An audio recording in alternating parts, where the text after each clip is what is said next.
Hello dear student, আজকে আমরা আলোচনা করব একটি গুরুত্বপূর্ণ ভিডিও নিয়ে। এই ভিডিওটা সম্পূর্ণ একটু অন্য ধরনের ভিডিও। আমি জেনারেলি তোমরা জানো English honours MA part 1 part 2 সমস্ত বিশ্ববিদ্যালয়ের অন্তর্গত অনার্স লেভেল এবং মাস্টার ডিগ্রি লেভেলের ভিডিও বেশি করি, কিন্তু আজকে যে ভিডিওটি করতে চলেছি সেটি কম্পিটিটিভ এক্সামের জন্য। Competitive exam English question for civil service, IBPS clerk exam, rail group C D, SSC, TNPSC ক্যান্ডিডেটসের জন্য।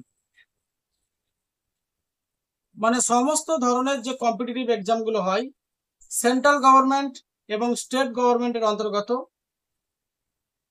কোন ধরনের ইংলিশ কোয়েশ্চেন বেশি আসে, কোন ধরনের টপিকস থেকে ইংলিশ কোয়েশ্চেন সিলেক্টেড হয়, সেই ধরনের বিষয় নিয়েই আমি শুধুমাত্র এই ভিডিওটি কম্পিটিটিভ এক্সাম যারা দিতে চলেছ বা কম্পিটিটিভ এক্সামে যারা অংশগ্রহণ করতে চলেছ, ইংলিশ থেকে যে কোয়েশ্চেনগুলো সিলেকশন হয় সেই ধরনের গুরুত্বপূর্ণ কিছু কোয়েশ্চেন নিয়ে আজকে আমি আলোচনা করব। এবং এই ভিডিওটি সমস্ত ক্যান্ডিডেটসদের জন্য যারা কম্পিটিটিভ এক্সাম দিতে প্রস্তুত বা যারা প্রিপারেশন নিচ্ছ তাদের কাছে অত্যন্ত ভিডিওটি গুরুত্বপূর্ণ। এবং আস্তে আস্তে সমস্ত ধরনের কম্পিটিটিভ এক্সাম থেকে যে ধরনের কোয়েশ্চেন ইংলিশ থেকে সেট আপ হয় সেই ধরনের কোয়েশ্চেন কিন্তু আমি আমার চ্যানেলে আপলোড করব। এই কোয়েশ্চেনগুলো শুধুমাত্র জব প্রিপারেশন ক্যান্ডিডেটদের জন্য। চুজ দা, তোমরা জানো সিনোনিমস অর্থাৎ সমার্থক শব্দ কম্পিটিটিভ এক্সাম ইংলিশে সিলেক্টেড হয়।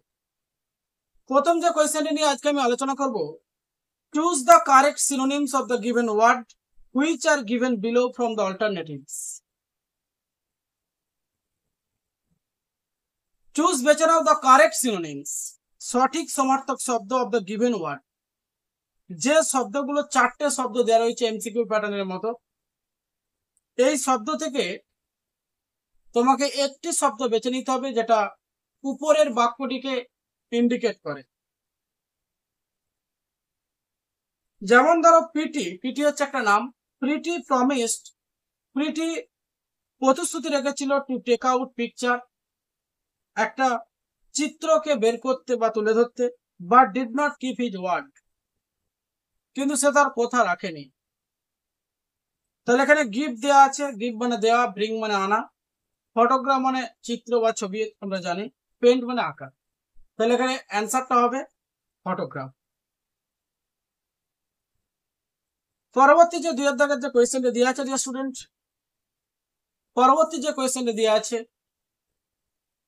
We took the book last week, আমরা নিয়েছিলাম দ্য বুক বইটি লাস্ট উইক শেষ সপ্তাহে, অ্যান্ড নাও এখন we must give it back, আমাকে এটা ফেরত দিতে হবে।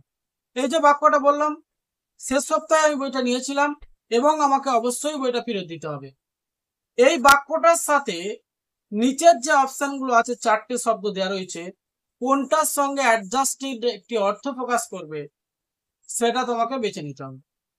প্রথম কপি দেওয়া আছে, কপি মানে প্রত্যয়িত, হার্ড মানে কঠিন, রিটার্ন ফেরত দেয়া, রিভাইজ, রিভাইজ মানে কি পুনরায় নেয়া। এই বাক্যটার কনটেক্সটের যদি অর্থ অনুযায়ী আমি ধরি, তাহলে কিন্তু যেহেতু বইটা আমি নিয়েছি ফেরত দিতে হবে, তার মানে এখানে রিটার্ন অপশনটা হবে, উত্তরটা হবে রিটার্ন। 3 দাগে যে কোয়েশ্চেনে দেওয়া আছে dear student, I don't want to know, আমি জানতে চাই না, what they are talking about, তারা যা কথা বলছে, তারা যে বিষয় নিয়ে কথা বলছে আমি জানতে চাই না। তাহলে এখানে এর অপশনে বলা আছে টেকিং, টেকিং মানে নেয়া, কামিং আসা, লিভিং ত্যাগ করা, স্পিকিং। তাহলে স্পিকিংটা হবে, যখন লাস্টে বলা আছে হোয়াট দে আর টকিং, তারা যা কথা বলছে তা আমি জানতে চাই না, তাহলে টকিংটার সঙ্গে স্পিকিং এর একটা সমার্থক শব্দের মিল আছে, তাহলে এখানে অ্যান্সারটা হবে স্পিকিং। 4 দাগের যে কোয়েশ্চেনে দেওয়া আছে ডিয়ার স্টুডেন্ট, 4 দাগের যে কোয়েশ্চেনে দেওয়া আছে, due to long lapse of time, দীর্ঘ সময় অপচয় করার পরে আই কুড নট রেকগনাইজ, আমি চিনতে পারতাম না মাই ওল্ড ফ্রেন্ড, আমার পুরনো বন্ধুকে। তাহলে এখানে আছে এ মুভমেন্ট, মুভমেন্ট মানে আন্দোলন। বি অপশনে আছে ডিউরেশন, সময়। প্যাসেজ, প্যাসেজ মানে আমরা জানি যে কোনো একটা প্যাসেজ বা টপিকসকে ইন্ডিকেট করছে। ডিলে মানে দেরি করা। তাহলে এখানে অ্যান্সারটা হবে ডিউরেশন, মানে যেহেতু প্রথম বাক্যতে বলা আছে, দেখো 4 দাগের কোয়েশ্চেনের শুরুতেই due to the long lapse of time, মানে দীর্ঘ সময় অপচয় করার পরে বা অপচয় করার কারণে। ডিউ মানে কারণ, তাহলে অ্যান্সারটা হবে ডিউরেশন, সময়সীমা। 5 দাগের যে কোয়েশ্চেনে দেওয়া আছে, ডিয়ার স্টুডেন্ট, অনলি মাই নেবার scored me during my illness. Only মাই নেবার স্কোরড মি, অ্যাকচুয়ালি কেবলমাত্র আমার প্রতিবেশী স্কোরড মি, আমাকে সাহায্য করেছিল ডিউরিং মাই ইলনেস, আমার অসুস্থতার সময়। তাহলে এখানে স্কোর কথার অর্থ হচ্ছে সাহায্য করা, আর এর অপশন আছে এডেড মানে সাহায্য করেছিল। তাহলে স্কোরডের সঙ্গে এডের একটা মিল আছে, তাহলে এটা এডেডটাই অ্যান্সার হবে। বি এর অপশনে অ্যাটেন্ডেড মানে উপস্থিত হয়েছিল, ট্রিটেড মানে চিকিৎসা করেছিল, নারিশ মানে সেবা করেছিল। পরবর্তী যে কোয়েশ্চেনটি দেওয়া আছে, dear student, choose the correct synonyms of the given word. Choose বেছে নাও দ্য কারেক্ট সিনোনিম, সঠিক সমার্থক শব্দ অফ দ্য গিভেন ওয়ার্ড। নিচে যে শব্দগুলো দেওয়া আছে, কোয়াম, কোয়াম কথার অর্থ কি? এখানে কোয়াম কথার অর্থ হচ্ছে এখানে স্ক্রাপল, প্রতিমূর্তি বা চিহ্ন। তাহলে এখানে কোয়াম মানে প্রতিমূর্তি বা চিহ্ন, স্ক্রাপল মানেও প্রতিমূর্তি বা চিহ্ন। তাহলে এর অপশনটা হবে অ্যাট্রিবিউট, মানে অ্যাট্রিবিউট মানে প্রদান করা। অল্টারকেশন মানে পরিবর্তনশীলতা, হবে না। ক্রাইসিস মানে অভাব, তাহলে অ্যান্সারটা হবে স্ক্রাপল। পরবর্তী যে কোয়েশ্চেনে দেওয়া আছে, dear student, choose the correct synonyms, সঠিক সমার্থক শব্দটি বেছে নাও অফ দ্য গিভেন ওয়ার্ড। নিচের শব্দ থেকে ডোমেন, ডোমেন কথার অর্থ হচ্ছে আধিপত্য বিস্তার করা। ফিল্ডিং হবে না। মার্কেটিং মানে বাজার দর, হবে না। মেন মানে প্রধান, এরিয়া মানে এলাকা। তাহলে এখানে হবে কিন্তু মেন, প্রধান, মানে প্রধান ভাবে যেটা ডমিনেটেড, ডোমেন আর মেন, এই দুটো সমার্থক শব্দ, প্রভাব বিস্তার। 8 দাগের যে কোয়েশ্চেন দেওয়া আছে, dear student, choose the correct synonyms of the given word skip. Choose বেছে নাও দ্য কারেক্ট সিনোনিম, সঠিক সমার্থক শব্দ of the given word skip. তাহলে স্কিপের সমার্থক শব্দ কোনটা? ওভারলুক হবে। নোটিস লক্ষ্য করা, ইনসার্ট বন্ধ করা, ইন্ট্রোডিউস পরিচয় করা, ওভারলুক, ওভারলুক মানে অতিরিক্ত ভাবে এড়িয়ে যাওয়া। 9 থেকে যে কোয়েশ্চেন দিয়েছে, student, choose the correct synonyms of the given word abortive. Abortive কথার অর্থ হচ্ছে অসফলতা। তাহলে অসফলতা শব্দের সমার্থক শব্দ কি? ফ্রুটফুল, ফ্যামিলিয়ার পরিচিত, ফ্রুটফুল মানে মানে ফল বিশেষজ্ঞ, আর ফিনান্সিং অর্থনৈতিক অবস্থা, আনসাকসেসফুল অসফলতা। তাহলে অ্যান্সারটা হবে আনসাকসেসফুল। পরবর্তী যে কোয়েশ্চেনটি দেওয়া আছে, dear student, choose the correct synonyms of the given word benison. Benison কথার অর্থ কি এখানে? ভদ্র। তাহলে অ্যান্সারটা হবে জেন্টেল, জেন্টেল মানে আমরা জানি ভদ্র, সমার্থক শব্দ। পিসফুল শান্তিপূর্ণ, ফেভারেবল পক্ষে, ওইভারিং মানে যে বুননকারী, মোটেই হবে না এই অপশনগুলো। তাহলে অ্যান্সারটা হবে জেন্টেল। শুধুমাত্র আমাদের প্রত্যেকটা শব্দের কিন্তু অর্থকে জানতে হবে।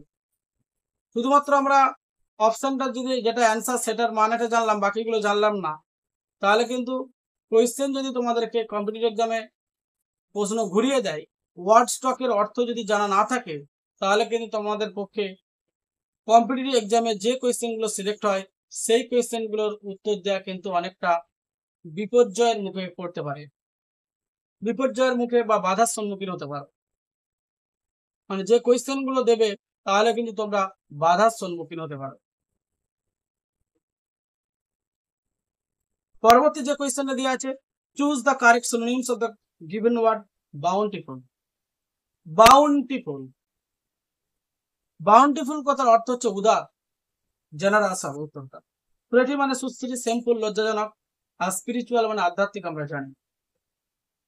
12 দাগে যে কোয়েশ্চেনে দেওয়া আছে, choose the correct synonyms of the given word candid, মানে খোলামেলা। ক্যান্ডিড কথার অর্থ হচ্ছে ফ্র্যাঙ্ক, উত্তরটা হবে ফ্র্যাঙ্ক, সিমিলার ওয়ার্ড। অ্যানাক্সিয়াস মানে আমরা জানি উদ্বিগ্ন, এক্সপিরিয়েন্স মানে অভিজ্ঞতা সম্পন্ন, সিক্রিয়েটিভ মানে গোপনীয়তা। পরবর্তী যে কোয়েশ্চেনটা দেওয়া আছে, choose the correct synonyms of the given word open. Open শব্দটার সমার্থক শব্দ কি? ওপেন কথার অর্থও কিন্তু ফ্র্যাঙ্ক, উন্মুক্ত বা খোলামেলা। আপরাইট, আপরাইট মানে উপরি দিকে তাকানো। লুজ মানে আলগা হয়ে যাওয়া। কনফিউজ মানে স্তম্ভিত হওয়া, মোটেই হবে না। পরবর্তী যে কোয়েশ্চেনটা দেওয়া আছে, চুজ দ্য, পরবর্তী যে কোয়েশ্চেনটা দেওয়া আছে, choose the correct synonyms of the given word rejoice. Rejoice মানে পুনরায় আনন্দ লাভ করা।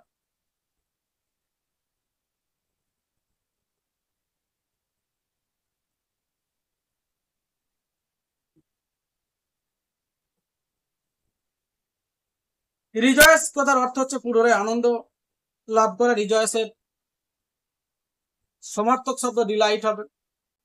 ডিলাইটটা হচ্ছে এখানে পিওরলি অ্যান্সার। আনন্দ বা মনোরম। লাইটেন প্রজ্বলিত। রিবিল্ড পুনরায় নির্মাণ করা। রিজয়েন পুনরায় যুক্ত হওয়া। তাহলে কোনোটাই হবে না এই তিনটা অপশন, অ্যান্সারটা হবে বি এর অপশন ডিলাইট। পরের কোয়েশ্চেনটা, choose the correct synonyms of the given word haughty. Haughty কথার অর্থ হচ্ছে প্রাউড, গর্বিত। ক্যাজুয়াল হবে না। কেয়ারলেস মিনিংটা তোমরা জানো, স্ট্রেট ফরওয়ার্ড মানে সোজাসুজি, এটাও হবে না। 16 দাগের যে কোয়েশ্চেনে দেওয়া আছে, choose the correct synonyms of the given word middle. Middle কথার অর্থ হচ্ছে আদান প্রদান করা, ইন্টারফেয়ার। তাহলে কোন অপশনটা ইন্টারফেয়ার আছে দেখো, ডিসরিগার্ড ভুলে যাওয়া, এটা হবে না। ইন্টারফেয়ার, বি এর অপশনটা হচ্ছে হবে তোমাদের অ্যান্সার। আর সি এর কোয়েশ্চন হচ্ছে ফ্রি, আর ডি এর একটা হচ্ছে ওভারলোড। 17 দাগে যে কোয়েশ্চেনে দেওয়া আছে, choose the correct synonyms of the given word docile. Docile মানে ভদ্র, জেন্টেল। এই সি এর অপশনটা হবে অ্যান্সার। স্টুপিড মানে মূর্খ হবে না। স্টাবন মানে একগুঁয়ে বা জেদি হবে না। ভেগ মানে অস্পষ্ট হবে না। Choose choose the correct synonyms of the given word mural. Mural কথার অর্থ হচ্ছে যে যারা দেয়ালের মধ্যে আঁকা আঁকি করে। তাহলে দেখো, অ্যানসেন্ট মানে প্রাচীনকাল। আর বিয়ের অপশনটা আছে এ পেন্টিং অন ওয়াল, দেয়ালের উপর যে একটা আঁকা চিত্র, তাহলে এটা হবে মিউরাল। আর এ পেন্টিং অন ওয়াল একই অ্যাডজাস্টেড অর্থ, তাহলে বিয়ের উত্তরটা হবে। রাইটিং লেখা হবে না, মিউজিক সঙ্গীত, এটা হবে না। 19 টাকার যে কোয়েশ্চনে দেওয়া আছে, choose the correct synonyms of the given word hold. Hold কথার অর্থ হচ্ছে পবিত্র। মেলোড, মেলোড মানে অগভীর। ওল্ড পুরনো, ডিকেড ক্ষয়প্রাপ্ত বা ধ্বংস। স্যাক্রেড মানে পবিত্র, তাহলে অ্যান্সারটা হবে স্যাক্রেড।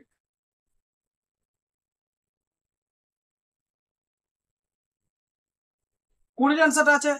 20 কোয়েশ্চেনটা দেখো, choose the correct synonyms of the given word satellite. Satellite কথাটার অর্থ কি উপগ্রহ। অপশনটা হবে এ সার্ভাইল অ্যাটেন্ডেন্ট, একই মিনিং। বি এর অপশনটা জেম, রত্ন হবে না। সি এর অর্থটা হচ্ছে রুলস, নিয়মাবলী, হবে না। ডি এটা হচ্ছে স্পার্কলিং, চকচকে বা ঝকমকে, এটা হবে না। তাহলে অ্যান্সারটা হবে সার্ভাইল অ্যাটেন্ডেন্ট। তাহলে ডিয়ার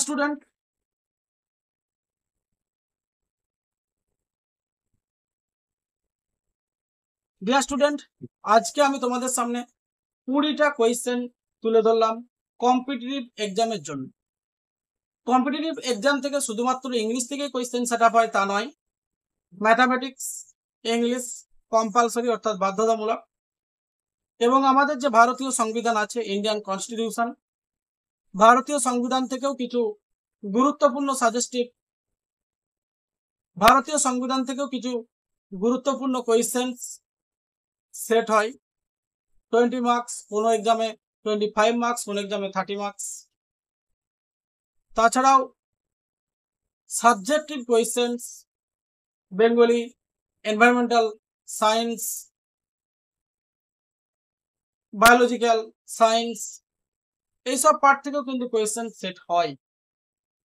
যেহেতু আমার সাবজেক্ট ইংলিশ, সেজন্য আমি আমার তরফ থেকে সমস্ত ধরনের কম্পিটিটিভ এক্সামে যে ধরনের ইংলিশ থেকে কোয়েশ্চেন সিলেক্টেড হয়, সেই ধরনের কোয়েশ্চেন তোমাদের সামনে আমি তুলে ধরবো আমার চ্যানেলে।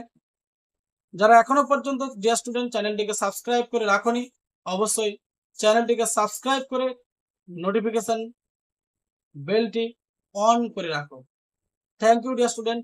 আবার দেখা হবে এই ধরনের কিছু গুরুত্বপূর্ণ টপিকস নিয়ে।